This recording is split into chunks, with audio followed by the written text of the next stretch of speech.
তো গাইস প্রায় 1 বছর হয়ে গেল আইফোন 16 প্রো ম্যাক্স লঞ্চ করেছে, কিন্তু এখন আমার কেনা হলো না। সেজন্য আমার বন্ধু আমাকে শেয়ার দিল যে তুই আইফোন 16 প্রো ম্যাক্স নিতে পারবি এই 4টা পেমেন্ট মেথড পেমেন্ট করে। তো আপনারা দেখতে পাচ্ছেন গাইস স্ক্রিনে 4টা পেমেন্ট মেথড দেওয়া আছে। তো এই 4টার মধ্যে একটা পেমেন্ট মেথড পেমেন্ট করে আপনি আইফোন 16 প্রো ম্যাক্স নিতে পারবেন। তো রিসেন্টলি আমার বন্ধু নিয়েছে, ও আমাকে শেয়ার দিল যে তুইও নে। সবার নিচে দেওয়া আছে আমেরিকান এক্সপ্রেস। আমেরিকান এক্সপ্রেস আমার কাছে নাই, তো এটার নামই আমি প্রথম শুনলাম।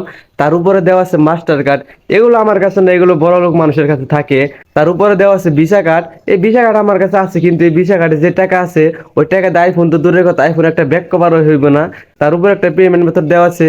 এটা কি পেমেন্ট মেথড, কি ব্যাংক এটা? এটাই প্রথম দেখলাম, এটা কি? তো আমার বন্ধু এটা পেমেন্ট করে 16 প্রো ম্যাক্স নিচে টিকসিনও দেওয়া আছে। তো আসুন আমরা ক্লিক করে দেখি যে কি হয়।